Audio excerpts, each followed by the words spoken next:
हिंदुस्तान को बेचने का काम कर रहे हैं। इसलिए अपने घरों से निकलो, इनका विरोध करो, अपने देश को बचाओ, अपने देश की संपत्तियों को बचाओ, वरना पूरा हिंदुस्तान बेच दो।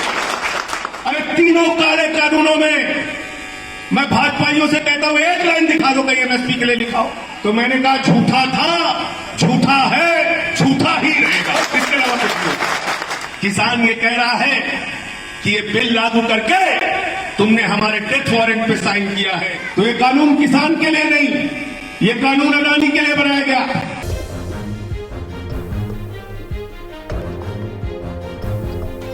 2 साल से एक एप्लीकेशन पेंडिंग थी अडानी की, 100 एकड़ जमीन देने की एप्लीकेशन हरियाणा सरकार के सामने, खट्टर सरकार के सामने पिछले 2 साल से विचाराधीन थी। वो कहता था हमको भंडारण के लिए, कोल्ड स्टोरेज बनाने के लिए जमीन दे दो। हरियाणा की सरकार उस पर रोक लगाती थी, बार बार रोक लगाती थी। लेकिन 7 मई को जब सरकारी दफ्तर बंद थे, जब लॉकडाउन लगा था, पूरे देश में कोरोना से हाहाकार था, उस समय खट्टर सरकार ने दफ्तर खोल के अडानी को 100 एकड़ जमीन भंडारण के लिए दी और 5 जून को ऑर्डिनेंस पास करके अध्यादेश बना के नरेंद्र मोदी ने 5 ऐसे काले कानूनों में शामिल किया है मुद्दों को, जिसको आप जानेंगे तो आपको पता चल जाएगा कि ये काला कानून किसके लिए बना है। और उस पर पहली बात ये लिखी कि अब पूरे देश में कोई भी पूंजीपति जितना मन चाहे जमाखोरी कर सकता है, भंडारण कर सकता है, कोल्ड स्टोरेज बना सकता है। तो अडानी को 7 मई को जमीन दी गई और 5 जून को ऑर्डिनेंस पास किया गया लॉकडाउन के दौरान, जब देश के अंदर, पूरे देश में जब कोरोना की महामारी फैली थी। तो ये कानून किसान के लिए नहीं, ये कानून अडानी के लिए बनाया गया, पूंजीपति मित्रों के लिए बनाया गया। और इस कानून में लिखा क्या है? एमएसपी एमएसपी एमएसपी की बात मोदी जी करते हैं, कहते हैं एमएसपी था, एमएसपी है, एमएसपी रहेगा। तो मैंने कहा झूठा था, झूठा है, झूठा ही रहेगा, इसके अलावा कुछ नहीं। इतना बड़ा झूठ। अरे तीनों काले कानूनों में मैं भाजपाइयों से कहता हूं एक लाइन दिखा दो कहीं एमएसपी के लिए लिखाओ, एक लाइन दिखा दो कहीं पे एमएसपी के लिए लिखाओ कि इसमें एमएसपी है। एक लाइन दिखाओ आप, इसमें एमएसपी का कहीं एक शब्द नहीं है। क्या कहते हैं? कहते हैं प्रधानमंत्री जी ने कह दिया आप लोग मान लो किसान भाइयों की एमएसपी मिलेगी। अरे मैंने कहा ये प्रधानमंत्री तो बहुत कुछ कहते रहते हैं। प्रधानमंत्री ने क्या कहा था? इतना काला धन लाएंगे, इतना काला धन लाएंगे, इतना काला धन लाएंगे कि हर आदमी के खाते में कितना जमा हो जाएगा? जोर से बोलिए, याद है कि भूल गए? 15 लाख। 15 पैसे भी आपके खाते में नहीं आए। नौजवानों को क्या बोला? बोले 2 करोड़ रोजगार हर साल देंगे, 12 करोड़ बेरोजगारों की फौज खरीदेंगे। नोटबंदी तो क्या बोला? 50 दिन में अगर नोटबंदी से देश की तकदीर न बदल जाए मित्रों, तो हमें चौराहे पे खड़े करके मार देना। कहा था कि नहीं कहा था? बोला जीएसटी से आपको दूसरी आजादी मिल जाए। कैसे मूर्ख बनाता है ये आदमी। आपका टैक्स बढ़ा के 5% से 28% कर दिया, देश में जीएसटी लागू कर दी और कहा कि भारत के लोगों जश्न मनाओ तुम्हारा टैक्स बढ़ा। तो आप लोग भी जश्न मनाने लगे। अभी अनिल शर्मा जी कह रहे थे, राजेंद्र चौधरी जी कह रहे थे, मैं एक बात में अपने प्रधानमंत्री जी की खासियत मानता हूं, अगर अंतर्राष्ट्रीय भाषण प्रतियोगिता करा ली जाए तो नरेंद्र मोदी जी नंबर 1 पर आएंगे, 2 नंबर पे नहीं आएंगे। इतना झूठ बोलता है, सुबह से शाम तक आदमी झूठ बोलता है। और कह रहे प्रधानमंत्री ने कह दिया आप मान लीजिए एमएसपी मिलेगी। अब मैं आपको देसी भाषा में समझाता हूं। मान लीजिए कि अनिल शर्मा जी अपना 10 कुंटल धान बेचने के लिए बाजार में गए, मंडी में गए, इनको इनके धान का दाम नहीं मिला, इनको इनकी एमएसपी नहीं मिली, इन्होंने न्यायालय में मुकदमा कर दिया। जज साहब के सामने गए और बोले साहब हमें एमएसपी नहीं मिली, एमएसपी दिलाइए। तो जज साहब पूछेंगे कानून में कहां लिखा है शर्मा जी एमएसपी? तो ये जज साहब से जब ये कहेंगे कि जज साहब आपने नहीं सुना, मोदी जी ने बहुत अच्छा भाषण दिया था कि एमएसपी मिलेगी, एमएसपी मिलेगी, एमएसपी मिलेगी, तो जज साहब इनका याचिका पकड़ेंगे और उठा के कूड़ेदान में डाल देंगे। एमएसपी कानून की गारंटी से मिलती है, मोदी के भाषण से नहीं मिलती। पहली बात। दूसरी बात क्या लिखा है? Contract farming. पूरे देश में किसान अपने ही खेत में गुलाम बन जाएगा। बड़े बड़े पूंजीपति आपका खेत ले लेंगे, अपने मनमानी वहां पर खाद डालेंगे, अपने मनमानी वहां पे केमिकल डालेंगे, अपने मनमानी वहां पे बीज डालेंगे, अपने मनमानी वहां पे पैदावार करेंगे।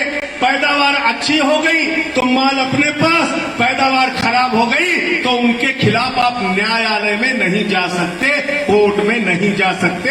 यानी कि आपकी जमीन पे आपको गुलाम बनाने का कानून है कॉन्ट्रैक्ट फार्मिंग। समझ गए आप? और तीसरा क्या लिखा है? असीमित भंडारण। असीमित भंडारण। हम लोग हिंदू समुदाय से आते हैं, यहां हमारे मुस्लिम भाई भी बैठे हैं, सिखों में भी जाके पूछ लेना, ईसाइयों में भी पूछ लेना, किसी जाति में पूछ लेना, किसी धर्म में पूछ लेना, जमाखोरी को पाप मानते हैं कि नहीं मानते? जोर से बोलो, मानते हैं कि नहीं मानते?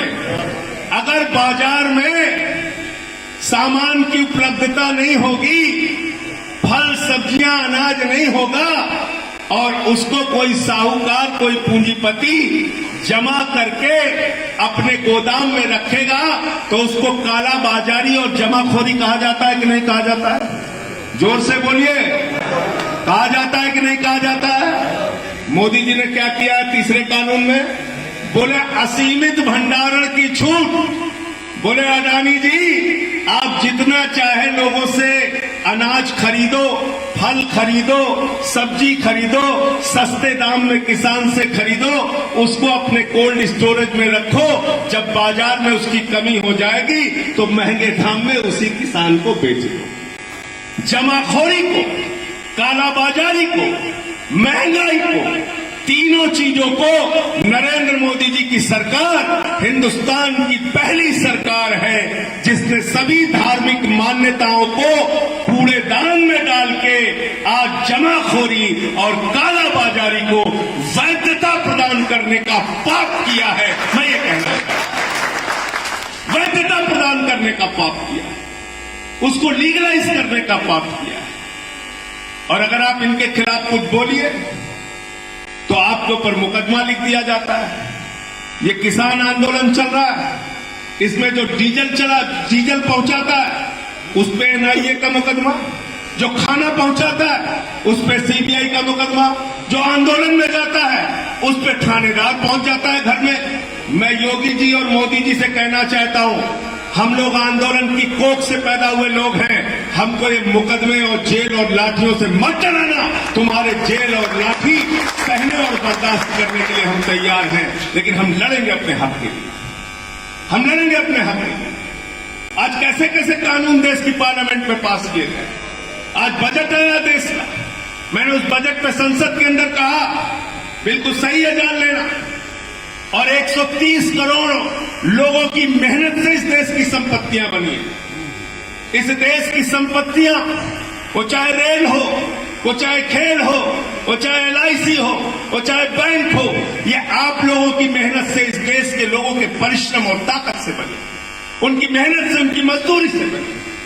और अगर कोई कपूत होता है वो अपने बाप दादा की संपत्ति को बेचता है, कोई सपूत होता है वो बाप दादा की संपत्ति को बढ़ाता है, लेकिन नरेंद्र मोदी की सरकार हिंदुस्तान की कपूत सरकार है जो हिंदुस्तान की संपत्तियों को बेचने का काम कर रही है। और क्या बेचने का काम कर रहे हैं? रेल बेचने का काम कर रहे हैं, सेल बेचने का काम कर रहे हैं, खेल बेचने का काम कर रहे हैं, स्टेडियम बेचने का काम कर रहे हैं, एयरपोर्ट बेचने का काम कर रहे हैं, पोर्ट बेचने का काम कर रहे हैं, सड़क बेचने का काम कर रहे हैं, बिजली बेचने का काम कर रहे हैं, पानी बेचने का काम कर रहे हैं, बीपीसीएल बेचने का काम कर रहे हैं, हिंदुस्तान को बेचने का काम कर रहे हैं। इसलिए अपने घरों से निकलो, इनका विरोध करो, अपने देश को बचाओ, अपने देश की संपत्तियों को बचाओ, वरना पूरा हिंदुस्तान हिंदुस्तान को बेच रहे और आपको लड़ा रहे किसके नाम पे? हिंदू मुसलमान में फंसे रहो, दलित पिछड़ा में फंसे रहो, दलित सवर्ण में फंसे रहो, समाज को बांटो और राज करो की नीति ये लोग चला रहे हैं। आज आपको मालूम है बैंकों का एनपीए कितना हो गया? बैंकों में किसका पैसा जमा होता है अनिल शर्मा जी? किसका पैसा जमा होता है? किसका पैसा जमा होता है ढाका साहब? पब्लिक का। किसका पैसा? किसान का। किसका? मजदूर का, कर्मचारी का, छोटे व्यापारी का, बागपत वाला हो, बड़ौत वाला हो, मुजफ्फरनगर वाला हो, मेरठ वाला हो, शामली वाला हो, उत्तर प्रदेश के एक एक किसान का, मजदूर का, व्यापारी का पैसा बैंकों में जमा होगा। किसान ये कह रहा है कि ये बिल लागू करके तुमने हमारे डेथ वारंट पे साइन किया है और डेथ वारंट पे संशोधन नहीं होता, डेथ वारंट वापस किया जाता है। ये काला कानून वापस, डेथ वारंट पे संशोधन नहीं होता। तुम कहते हो किसान को समझ में नहीं आता, किसान भोले वाले।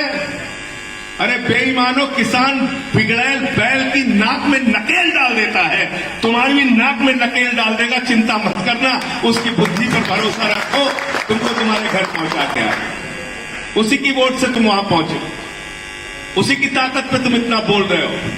और मैं तो बार बार कहता हूं, देश के अन्नदाता हैं, उनका दिया हुआ खाते हो। जानवर भी जिसका दिया हुआ खाता है उसके प्रति वफादारी दिखाता है। हम तो इंसान हैं, जिसका दिया हुआ खाते हैं, वफादारी दिखाएंगे। लेकिन तुम क्या हो मोदी जी, तुम और तुम्हारी पार्टी के सांसद क्या हो? फैसला खुद करना। तुम जिसका दिया हुआ खाते हो उसको आतंकवादी कहते हो, उसको देशद्रोही कहते हो, उसको खालिस्तानी कहते हो, उसको पाकिस्तानी कहते हो, उसको चाइना परस्त कहते हो। धिक्कार है ऐसी सरकार पे जो देश के अन्नदाता को देशद्रोही कहने का काम करती है। जाकर देखो गाजीपुर के बॉर्डर पे 97 साल के इलम सिंह मिल जाएंगे तुमको, जहां पर बताते हैं वो कि उनके 2 बेटे देश की सेना में, फौज में रह के देश की सेवा कर रहे हैं। जाओ वहां पर देखो, आपको पता चल जाएगा। 80 साल के वहां पे गुरमुख सिंह थे, ex army man, Sikh Punjab के, जिन्होंने 71 में पाकिस्तान के खिलाफ लड़ाई लड़ी, उनको पकड़ के तुमने जेल में डाल दिया। शर्म आती है ऐसी सरकार पे जो हमारे किसानों को, अन्नदाताओं को खालिस्तानी, पाकिस्तानी और देशद्रोही कहती है। मैं बताता हूं पाकिस्तानी और देशद्रोही कौन है, लाल किले पे हमला करने वाले कौन है। वो दीप सिद्धू, वो भारतीय जनता पार्टी का नेता है जिसकी तस्वीर देश के प्रधानमंत्री के साथ है। मैं पूछना चाहता हूं कितने लोग प्रधानमंत्री के साथ तस्वीर खिंचवा सकते हैं? प्रधानमंत्री के साथ तस्वीर खिंचवाने के लिए सुरक्षा घेरे से गुजरना पड़ता है। दीप सिद्धू की तस्वीर, वो दीप सिद्धू जिसने लाल किले पे हमला किया, जिसके ग्रुप ने, जिसके संगठन ने लाल किले पे हमला किया, वो भारतीय जनता पार्टी का नेता है। और अगर देशद्रोह करने का काम किसी ने किया है तो भारतीय जनता पार्टी के लोगों ने किया है, किसानों ने नहीं किया। किसानों ने नहीं किया। किसान देशभक्त था, देशभक्त है और देशभक्त रहेगा। इन्हीं शब्दों के साथ मैं अपनी बात को विराम देता हूं। बहुत बहुत शुक्रिया, बहुत बहुत धन्यवाद। अरविंद केजरीवाल जी, अरविंद केजरीवाल जी लगातार किसान आंदोलन के समर्थन में। तो अगर आपको पसंद आया हो तो इसे लाइक करें, कमेंट करें, शेयर करें और हाँ, हमारे चैनल को सब्सक्राइब करना ना भूलें ताकि देश विदेश से जुड़ी खबरें आप मिस ना करें। क्योंकि कोरोना काल में 2 गज दूरी, मास्क है जरूरी। नमस्कार।